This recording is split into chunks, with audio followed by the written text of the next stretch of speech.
This is the CHRILLCAST. I'm Chris. I'm Arrrash. I'm Sean. And before we jump into the Manic Monday topics, including Google Stadia, the Mass Effect Trilogy, 4K Remaster, and Halo Infinite Forge Mode, why don't you guys tell everybody about your channels? Starting with Arrrash. Sure, yeah, I make primarily Halo content. I, I guess I make all sorts of things. Sometimes I make gameplay videos. Sometimes I write out scripts on various things. Kind of just depends on what's going on and what I'm in the mood to make. But if you like Halo, I make Halo things. I try to cover other games, and I usually get lazy about it. But yeah. And then Sean, also known as Forge Labs. What would you say your channel's all about? Right now it's playing Minecraft for just a bunch of days. But I also kind of do some other like gameplay stuff. I try to like have fun with games and try to tell a story with whatever video I'm playing. I don't know. I just have fun. I got some reviews and stuff on there, and it kind of is always evolving. So Yeah, if you want anything from Minecraft to Halo to even Among Us now, yep. go check out his channel. That if you want to get to either of them, youtube.com/ARRRASH or Forge Labs would be youtube.com/FORGELABS. I'll have links in the description below. And now we'll jump into our topics. The first one is that Google is giving away free Stadia gaming kits to YouTube Premium subscribers. In my opinion, that seems like Stadia is probably not doing so hot, and that's why they're doing that. But you guys might have a different opinion. Yeah, I guess. Sometimes I forget Stadia exists. Yeah. So I don't know a single person in my real life or like the people I play video games with online that uses Stadia. And like I feel like I talk to a wide variety of people who play games, both on like the casual and the more like hardcore front. And the fact that I don't know a single person that even like bothers with it probably isn't a good sign. Yeah, Sean's camera is doing something funky. oh Let's fix you. There we go. You're there. done. Good. Yeah, I don't know anyone who uses Stadia either. I've never used it. I just had no interest in it. As soon as like found out that you have to like pay for it monthly, then also pay for the games, and then the guy who runs it or whatever made some weird tweet recently. Oh yeah. God, So that was like, hilarious. yeah, I don't know what's going on there. It seems like they don't really kind of know what they're doing, but yeah, I don't. Who knows what's going on with Stadia? I don't know. I know at least one person who has used it, but they were like, the service is great if you have a good Wi-Fi connection, but there's like no games. I can't get it on another platform, and it's cheaper to buy them there. That was Yeah, basically the commentary. I have Yeah. no problem with like that sort of like Xbox is kind of doing something similar with like their game streaming. I think that's great. I have an iPhone though, so I can't use it, which is really annoying. Same. But I think it's awesome. I know there's probably some lag with it, but like I like the idea of it. I think that's really really cool. But I mean, you got to kind of make some terrible decisions to make something like that not interesting. So I think at some point, like the streaming video game model will at least be popular for people who play games more casually. But mhm. like Stadia has just failed on every front. Like it kind of, I when it came out, like it wasn't even well marketed, and then it kind of just like I don't know. I think it works better when you attach it to a gaming ecosystem, like you attach it to an Xbox or a PlayStation, so that Mhm. or even PC, so that you can share your game library. Whereas like I'm not going to go buy a Stadia game because now I can only play it through Stadia, right? But if it was like a Steam game or an Xbox game, I'll buy a game on Xbox and then maybe occasionally I'll stream it to a different PC or I'll stream it on my phone if I'm on the road, right? But the problem is when it's Stadia, like if I'm gonna play Destiny, right, or Halo or whatever game, my first choice isn't Stadia if I'm at home because I don't want to stream the game, right? So then like why would I buy two copies of the same game? And I think Yeah. that's kind of the big struggle with Stadia. Plus Google just does projects and then kind of gives up on them after like 2 seconds. Yeah, So exactly. Yeah, that's and also like yeah, I mean like the Xbox like kit thing you can get monthly, right? So yeah. like I don't know how much Stadia is per month, but I'm sure it's you can probably get a better bang for your buck with the Xbox. like thing where you bring the Xbox home. Like I just can't really see using Stadia in your living room, you know, or Oh, you're talking anything about like that, so. the all access or whatever it's called, where you get the Yeah, console yeah, and that. yeah. If Stadia is like 20, but I don't know. I've no idea how much Stadia is per I month, think right? it But like, launched at like 10 or 15. I can't recall, but I think it's down to 5 now. okay, yeah. So, still, like, I don't know. Like, I no problems with game streaming. But I think what they're doing is just weird. How you have to buy the games, and you know, it's bizarre. But Yeah, and I think a problem that Stadia currently has is in a lot of places in the world, like even America, just the internet infrastructure isn't there to Mhm. support fully streaming video games. Like some people have good enough internet, Well, but there you go, like $10. a lot Yeah, of people don't still, even in cities in America, or I don't know how good the like internet infrastructure is up there, but like there's tons of places even in my state like that I can't even get fiber to my house even though I live in like a city, right? yeah, yeah. No, there's no way this would work where I live. Absolutely no way it would work. Not a chance. I mean, like certain games would work, like you know, like turn-based games and stuff like that. Yeah. But like, I don't know. You're not gonna wanna. Those are fine, but there's no way you're playing Doom. Like, Yeah. don't even bother using that as your marketing. No Did point. I at one point did you guys ever use they stopped selling it, but it was like the Steam box. What Yeah. was it Yeah, called? yeah. I have one of those. The Steam So Link. yeah. So my TV came with like the Steam Link app, and I Yeah. remember trying to play Doom 2016, streaming it from my PC upstairs to my TV, and it Yeah. had the most input lag I've ever played with in my life. I was like, this is atrocious. Yeah, I hate that. I tried a couple weeks ago to make it work. We bought a new TV. I'm like, oh, I want to play my PC games up there. Yeah. No, no. Even wired still doesn't work. It's still like No. so bad. Wow, Yeah. because So my bad. wired connection in my house is so fast. I Oh, can really? yeah, I can stream to my phone, to my TV. Literally whatever console I want to play in whatever room, it works. Really? But I'm Like, also an electrical engineer and I set it up uh, to work perfectly. yeah. Okay. So probably something to do with what I've done. Yeah, it's just like I couldn't like there was too much input lag to like do anything. It was, and we have a pretty fast connection, but I don't know. I guess it's I have a local, so. hardwire to my Apple TV and the OneCast app and it's perfect. Oh, really? Yeah, my Apple TV is better than a Steam box, like a Steam Link, whatever. It works so much Yeah. better because it's got the Steam Link app, and it's Yeah. really, really good. Actually, the Apple TV is almost a perfect streaming. I've never tried the Oh. Google Android stuff, the Chromecast or anything like that, but the Apple TV is like perfect. Maybe I'll try that out. Maybe I'll get an Apple TV, and because that's something I really want to do. I've been like, I always tweet about it. I'm like, I wish I could play my PC games. Everyone's like, get an HDMI cable. I'm not gonna get like a 50-foot HDMI cable, probably longer, 200 feet of HDMI running down from here upstairs. Like, but The best part with it is it will pair with an Xbox One controller. oh, that's awesome. Yeah, so I'm literally playing Halo on an Apple TV with an Xbox One controller. Oh, that's Interesting. great. Yeah, that's funny, but that's sweet. That's And then gotta the check thing that that I out. wanted to point out, you know how the way that Xbox and both Amazon, I need to mention them as well because they came up with the idea first, but the way they're getting around Apple's app ecosystem is they're actually going to make xCloud and the Amazon, whatever Amazon streaming Luna, work through the iOS web browser. And you know they're getting close to Oh. getting it right because the PS5 just announced the Sony PS5 is not going to have a web browser. Probably for Oh, that reason. yeah. Oh, that's funny. I tweeted it out the Wow. other day. I said, "Can you imagine day one with your PS5? You go into your web browser and you log into Game Pass and just start streaming You're some playing Xbox Halo. games." Yeah, that's funny. Wow. That'd be Anyway. cool. So the other piece of news I wanted to cover before we hop into Halo Forge is Mass Effect Trilogy is getting remastered in 4K for brand new consoles and the existing last gen consoles. What do you guys think about that?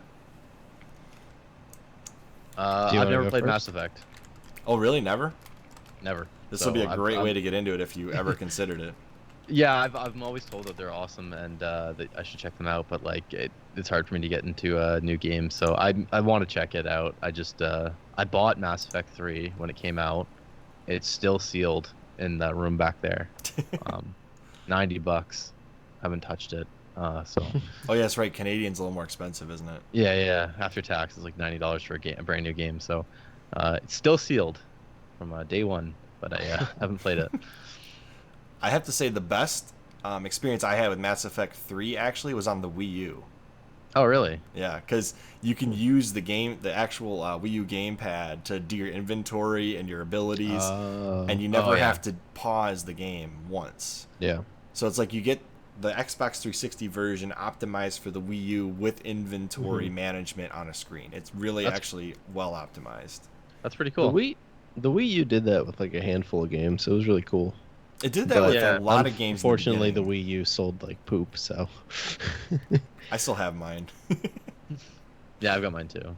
Do love that console, even though most people would just kind of avoid it at this point. Yeah, I don't think there was any. Oh, sorry.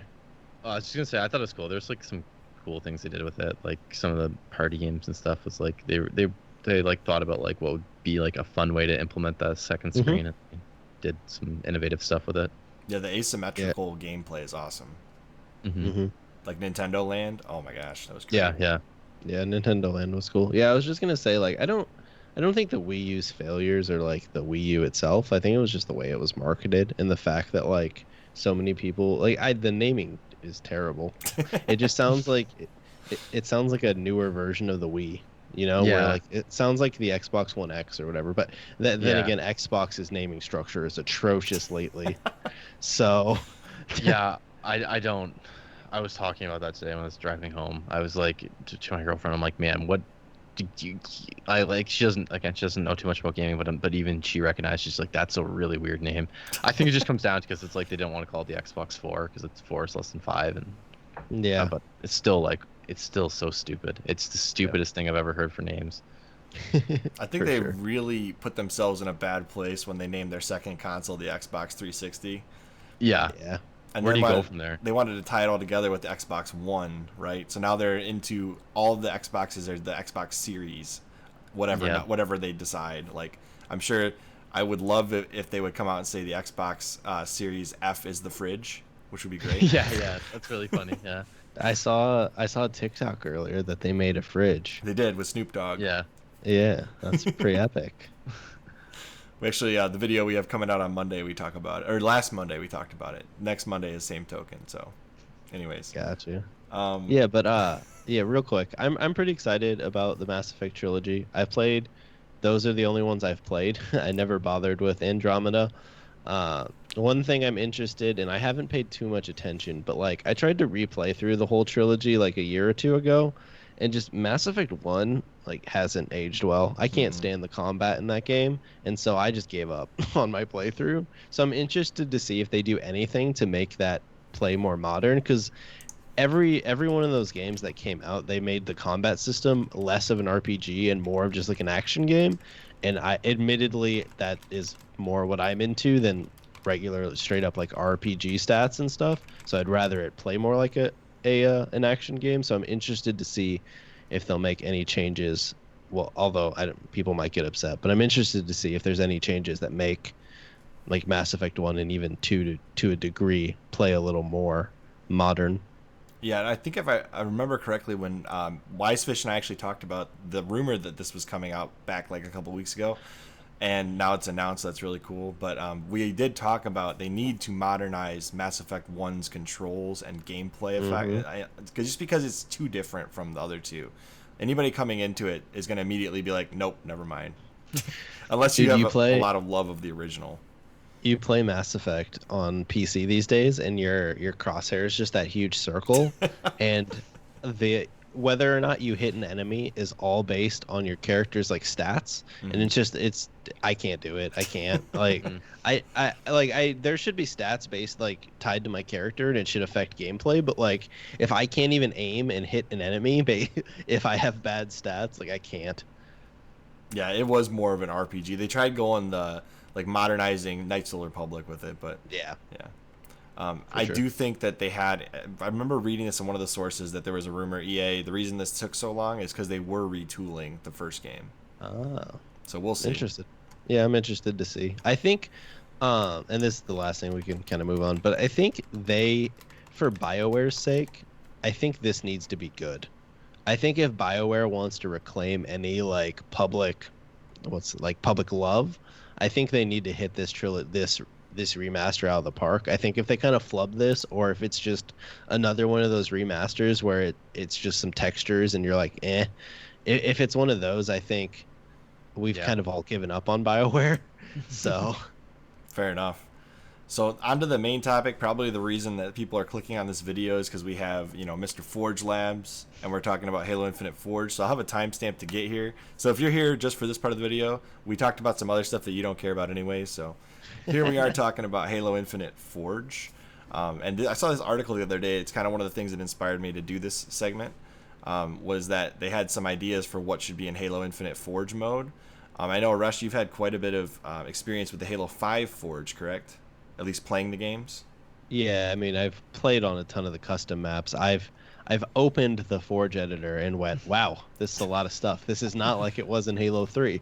And then I proceeded to close it. So One of the comments, the reason why I brought that up is because one of the comments was there should be an easy mode and an in-depth mode, like a really big tool like the Halo 5 Forge tool is, and then like a much more broken down smaller tool for people that just want to kind of play with it within the Xbox Series X landscape. And I was just curious what your thoughts on it was. Thought, wow, that was horrible English. What your thoughts were, Mr. Sean, Mr. Forge Labs. Yeah, so I've made probably at this point like probably 10 videos on like how they should like build for after every time Forge can't like after like Halo Reach Forge I made one, after like Halo 4 Forge I made one. Like I was always talking about like what I think they should do with Forge, and for the longest time I was like no beginner mode, because it's like you want to cater Forge to the people who are going to be making the maps that the vast majority of people are going to be playing, right? And like anytime you make anything for the casual people, you sacrifice something that will have big implications for the big forgers. But I've done a whole 180 on that now. I don't think that should be the case anymore. I think that what you said, like having a beginner mode is good and like an advanced mode is good, but I think there's a better way of doing it, and it's not like you have like training wheels, so to speak, for like new forgers.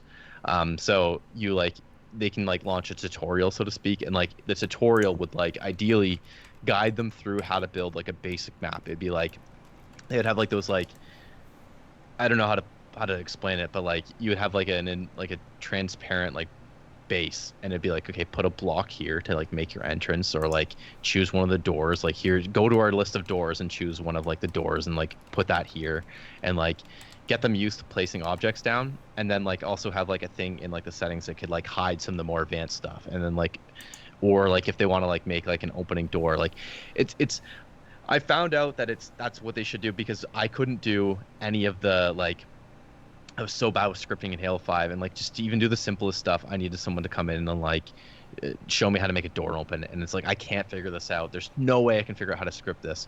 So if I can't do it, like how is anyone even going to build like basic maps, right? And it was really frustrating for me. So I'm like, okay, so there needs to be some sort of way. So then I'm like, okay, if I wanted like to learn how to open a door, why don't they like teach me how to make a door that opens in scripting or whatever? And that's kind of what I think they should do for like Infinite, is that they need like a way to like get people to learn Forge and then like really like it and then continue forging, because if it's too complicated, no one's going to touch it. The only people who are going to be making maps are people who already know how to forge. And so like you're going to have like, I don't know, a very small group of people making maps for it, and not like what it was in Halo 3 where you had so many people making forge maps that like there was always something to play, right? So I think it's really important that they do have some sort of like training wheels or like some sort of assistance for new forgers, so that it makes them not only learn how to use Forge but like forging, so that they can become the advanced forgers later on. So I was like really impressed with what people were able to do with Halo 3 with the limited tool set they had. Oh yeah, It was big super time. impressive. Yeah, people were making like conveyor belts and like all this other stuff that's insane that they were able to do, and I'm always blown away. I mean, like Halo 5 took it to another level, but you know. Yeah, I haven't spent a lot of time in the Halo 5 Forge, but just looking at this video that you're in right here, that you did, Yeah. I'm like, what the heck is going on here? Yeah, that's so like if you skip forward a little bit, it's even more impressive from the other perspective. For whoever's doing like I think if I get to the point where I'm defending, so like it's an actual functional Space Invaders if you're the one playing on the arcade, like on the TV. Or maybe this wasn't it, but yeah, so like you go up to the front, and like if you stand in front of it, there's like an actual score that updates. There's like the best way to put it, someone made Forge within Forge recently. Like, Really?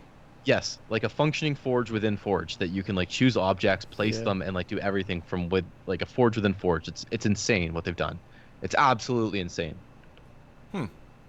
So ideally, if you've played almost all, you played all the Forges. I mean, I don't know why I'm starting this conversation the wrong way. You've played all of them, but ideally, what was your favorite one to work with? Um, I liked. Okay, so it's tough. I think people will disagree, but I think Halo 3 had the strongest forge. It was definitely the earliest, and well, not definitely. It was the earliest and like the most basic version, but there's some sort of charm to it. I found that the like people, even this is like such a debatable point, but like people were so creative with it. Like people did such cool stuff with Halo 3's Forge.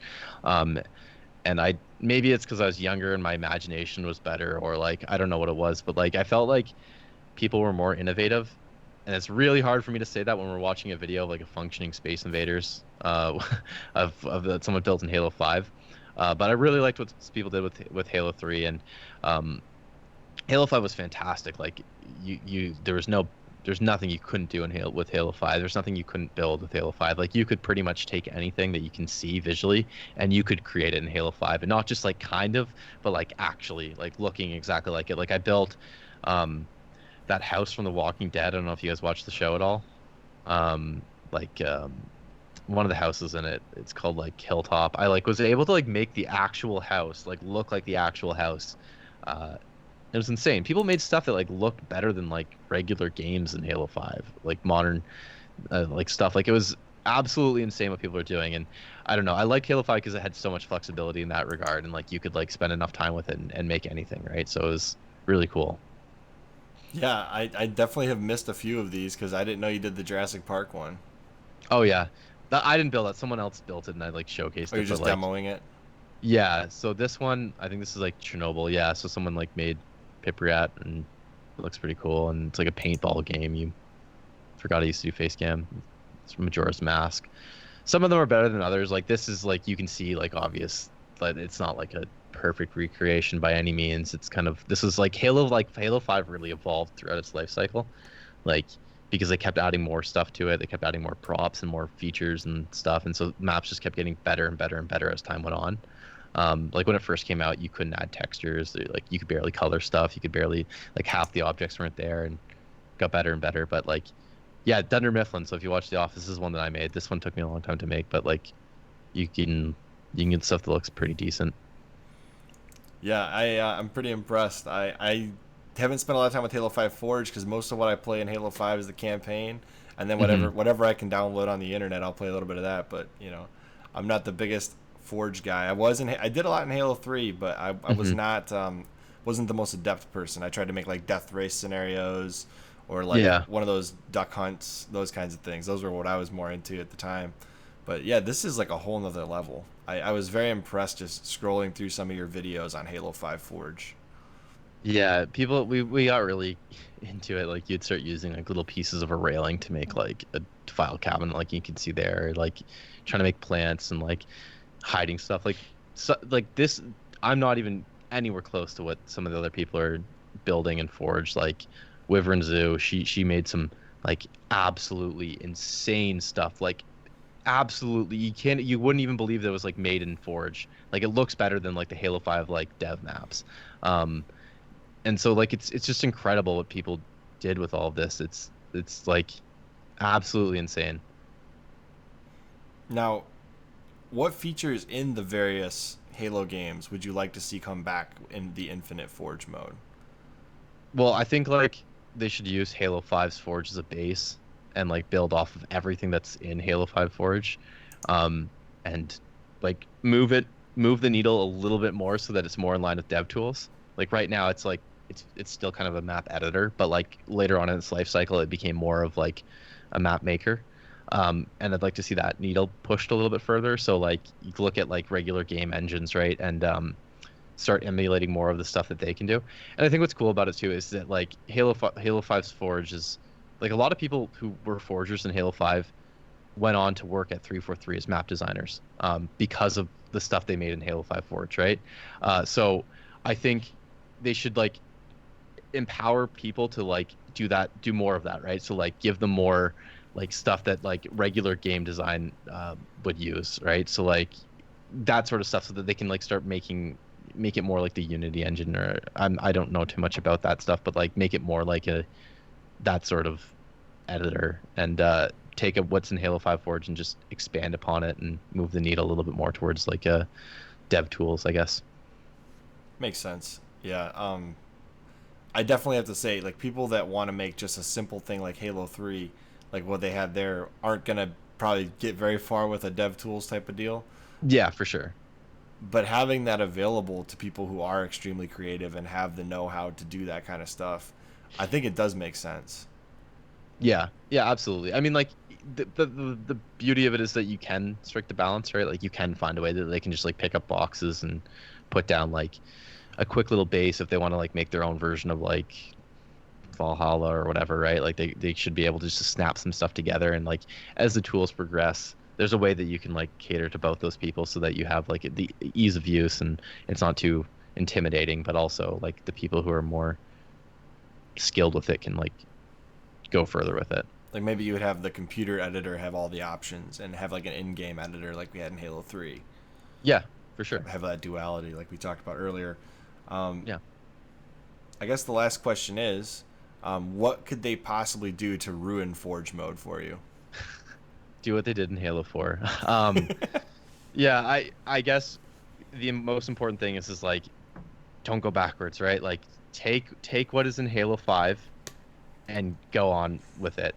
The problem with Halo 5's Forge was that it came out a month after Halo 5 came out, or maybe it was 2 months, I can't remember. And so by that time, a lot of people were no longer playing the game, and that they didn't care about it. They didn't get to see all the cool stuff that happened with it. Most people moved on. If like and then all the updates that came to it, which I'm not opposed to Forge being updated by any means. I think it should continue to be updated. But like, if they release a Forge that isn't ready or isn't there at launch, or like is missing some of these crucial things, it will ruin it. It will like ruin the whole thing, right? Like, it needs to be accessible. People need to be able to like pick it up. Everything needs to be there. That's the biggest thing. Like don't no half-assing it, right? Like all the basic functionality. People need to be able to upload their maps. People need to be able to download maps. People need to be able to find maps like from a link. Like, so people who make YouTube videos can like click the link and like people who watch download it. All of the basic stuff needs to be there. If any of the basic things isn't there, it will ruin it. And it has to be there at launch, because like you keep the populations, no matter what game, it's just gonna keep going down, right?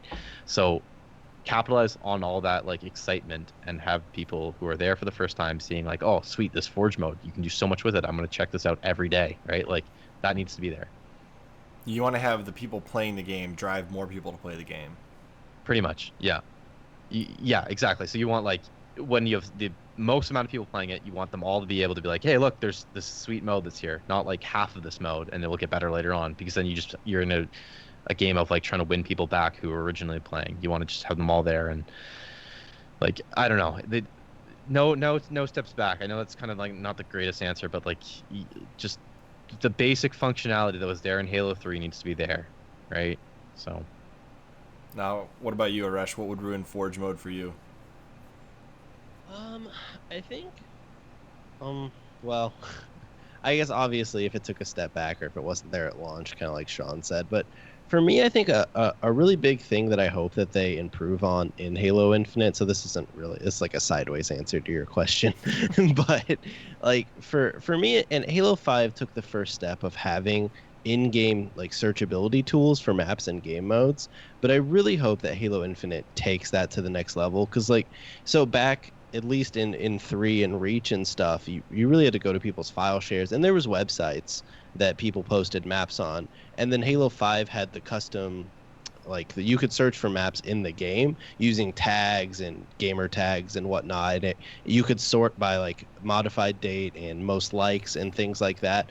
But I kind of hope that Infinite kind of takes that little that searchability and really improves upon it, so that people can find, because if you give people incentive, like if you're a random person and you want to create a map and you create something that you think is good, even in Halo 5, if you aren't like a known name or a known forger, no one's going to see it unless you get lucky and someone like retweets you or something like that. So I kind of hope that there's systems in place where like there's incentive for new people to come in and make maps, people that aren't already known forgers, and not just for like the sake of making it because it's fun, but because they know like, hey, if I make a really good map, like it can get traction and it can really blow up. And Yeah. I don't know what that leads to, but like that way that you have all sorts of people of all sorts of different skill levels with all sorts of different backgrounds, and they're all making different things. Because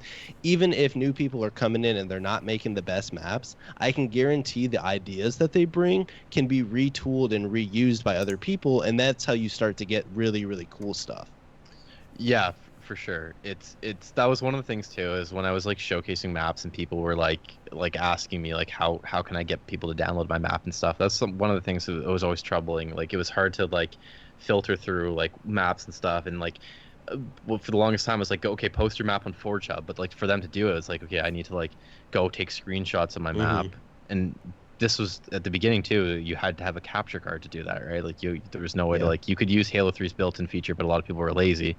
And so like, which was also kind of telling, is like if you're too lazy to upload a screenshot, you're probably too lazy to make a good map. But you had to like, it was hard for them. Like some people wouldn't do it, and so no one would ever play their maps because you had to take all these extra steps. But like, yeah, Halo 5 developed that a little bit further and added them a way to like post their map, and you could search it and like you tag it, and that sort of stuff is really important too, because you want to be able to like empower forgers to like have people play their maps. And I guess to like also kind of answer the question a second time or in a different way, if you look at Far Cry 5, they ruined their editor.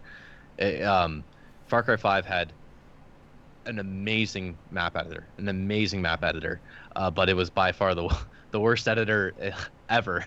And at the same time, because any map you made in it, you couldn't play it, and your friends couldn't download it, and that was it. You couldn't play the stuff you made in it, so it was like pointless, 100% pointless, because like you had to, in order to play any of the maps, you had to become host of your own game, which you weren't just host. You had to be randomly selected in the lobby of people. And then if you were lucky enough to be randomly selected by their thing, then you had like 15 seconds to search for your map, because you wouldn't download it. You had to search through it through their database. And if it was on the 4th page, you had to flip through the 4th page, then you had to click on it. And if you were lucky enough to get to it, then everyone in the lobby had to vote for it, and it had to get enough votes. So like, wow, we played like 100 games, and you got to play we played our map like 3% of the time. Like it was so low. So we just gave up on it, and their editor died like a week after it launched. So like, if they did something like that, that would ruin Forge immediately. So I was so confused because I edited a map in Far Cry 5 and never played it. That must be why. You can play like the single player ones where you do like missions and stuff. You can just load them up and play them with your friends, but you can't play multiplayer maps. But I couldn't invite anybody to it. That was the weird thing. There was no way. Nope, you can't do that. Because I tried inviting people, it didn't work. Yep. They're like, if you invited people, the game would start, but you would be playing someone else's random map. They had no system in place to let you play maps that you made. Like it baffles me how that happened. This makes way more sense now. It's not even like people are like, oh, the devs are lazy. Like that's not even lazy. That's just like, you just didn't test it. You just didn't think for a second, like how can someone play one of the maps they make? That should be your first question. No, they didn't bother. They just didn't think about that. Like, I don't know. Yeah. Probably spent millions of dollars developing their editor too, and like, I don't know. Can you imagine being the developer of that editor and finding out that it doesn't work at all, essentially? Yeah, I don't know. I made a big stink about it. I made all these videos about it, and the developers eventually responded to it, and they changed it later on, like 6 months later, so that you could like do it, in response to a lot of the videos I was publishing. But like by that point, no one cared about the game anymore. So yeah, because it's basically dead, right? Yeah. I think that's a big thing with Infinite's Forge is like you kind of said, it needs to be there at launch, but it also needs to function well, because people have short attention spans. Like if you put out a product that's bad, it's very, very unlikely that people will bother to come back after you fix it. There's been cases in gaming where it does happen, like Rainbow Six Siege is a pretty good example. Like that game itself didn't launch in a great state, and now it's very, very healthy. But in general, if you launch something that is even like average or just kind of bland, people just fall off and they never come back. So Yeah. they don't have to have like every single feature at launch for Infinite's Forge, but it needs to be like a solid base that people can see has the opportunity to be built off of, and not something that's broken completely and doesn't work. Well, one thing I think might be cool, and this could totally be like an age thing, but I remember back in Halo 3 when I used to forge a bit more, like not only did I occasionally make maps in it, but sometimes you would just like pull up a forge lobby and you would just play with your buddies and mess around, and that is something I have never done in Halo 5 because Yeah, I no. it's not fun. Like it's purely a map editor, and I don't know if that's something that needs to come back, but that could be something where if they have the simple and the advanced map editor, maybe the simple editor kind of caters to like, hey, this is a party mode, not necessarily like a map editor. Like you can make maps in it, but like if you Yeah. want to just throw boxes at your friends that are trying to run around, then then more power to you. Yeah, for sure. That's another thing too. I think Ray Benefield, I think I'm saying his name right. He did a lot of forging stuff, and I think he launched a YouTube channel recently. He made a video recently about like play-based editors, versus like regular map editors, and he talks about that. And like, yeah, it's really important. You need like, it needs to be play-based. You need to have people playing it and having fun with it and like learning. Because I remember that too in Halo 3. Like I'd go over to like my friend's house, and like we'd have a 4-person sleepover, and like we'd load up Forge, and like 2 of us would go on one team, the 2 of us would go on another team. We'd build a little base, and we'd be like launching fusion coils into each other's bases and like running around. Like you get your friend to drop you like a gravity hammer, and you'd run and like knock his gate down, right? With like it was just fun. Like, you don't do that in Halo 5.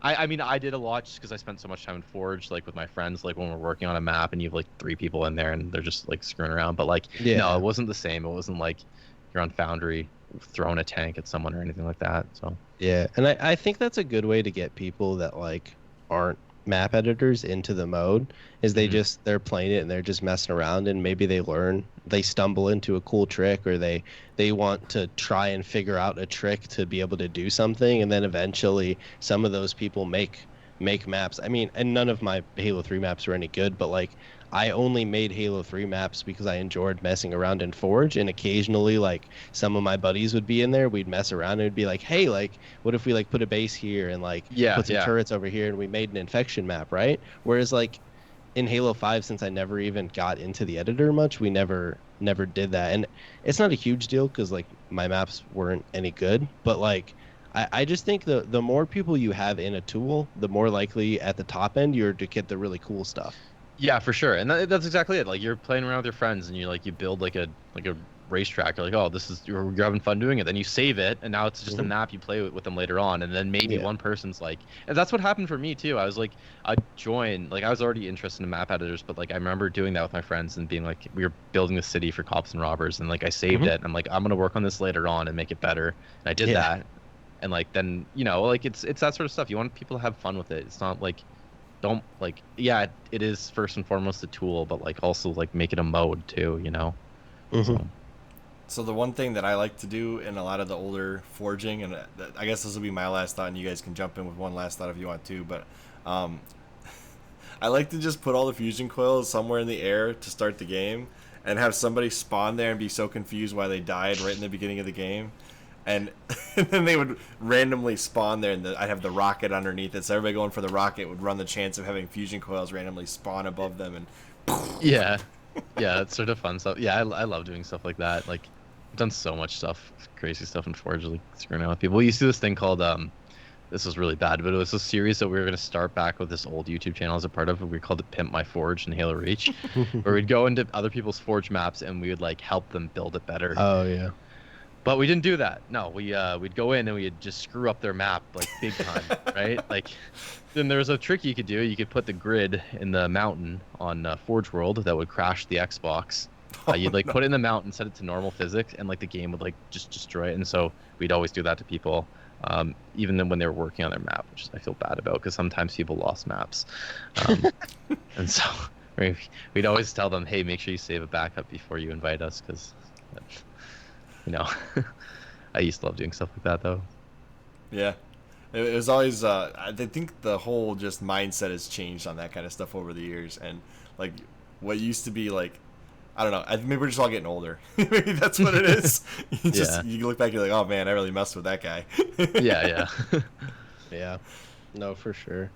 Yeah, and I don't know how much of that stuff is like just I'm older now and I just like when I hop into games, I just hop into matchmaking because it's easier, or if it's games have changed. I don't know.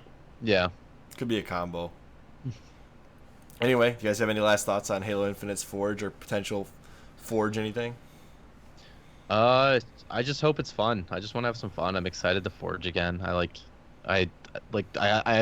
I always write down map ideas on my phone or like take pictures of stuff I want to build, but I haven't forged in like 2-3 years now. So I have like this massive backlog of like stuff I want to build, and I'm eager to start forging again. So What about you, Yeah, I Rash? guess the only last point I would have is just hopefully it's like optimized. I remember was it Halo 4 specifically, a lot of the maps in it just ran like poop on 360. And yeah, hopefully that's not an issue since we're on next gen hardware and whatnot, but that would be another thing that I think would kill the Forge mode is if just like your regular maps that you create in it don't run well, especially if we're going to be playing on like 120 FPS or whatever. yeah, Maps made in the editor need to play at the same frame rate and the same like smoothness. That's not the technical term, but like they yeah, need to play just as well as a developer made map, yeah, and for sure. because otherwise people won't play them. Yeah, absolutely. I think there's like so that's what us forgers refer to that as well. I mean, not this is not a term for forgers, but like one of the things you like work on when you're building a map is your frame rate, right? Like if you use too many Mhm. objects, and so like when you're building maps for matchmaking, which is like they have to be at a really really high standard. You can't have any like traces of like frame rate issues and stuff. And I'm Mhm. curious like how that's going to work with like when you've got like next gen consoles running alongside like standard Xbox consoles, like how that's going to work. But Yeah, I like, and this is I'm not someone who messes around with map editors or admittedly like Forge much these days, but I just hope like it's the mode's just optimized well enough because if you look at a developer made map, there's a ton of stuff going on, right? And hmm a lot of times when you look at a Forge map, there's also a ton of stuff going on, but a lot of it's like weird behind the scenes stuff that you have to do to get things to function correctly. yeah, yeah, Whereas like maybe if they simplified some of that, then you would have less issues. I don't know. yeah, for sure. Yeah, and maybe they'll let us have some textures from the Doom games now. It'd Maybe. be interesting. I'm ready. I'm Doom ready guy for my and Doom collab. Yeah, hell yeah. Doom guy versus Master Chief finally get the showdown. Anyways, as always, I'm Chris, I'm Arrrash. I'm Sean. and we will see you on the next CHRILLCAST. Thank you guys for being on here. Thank you. Yeah.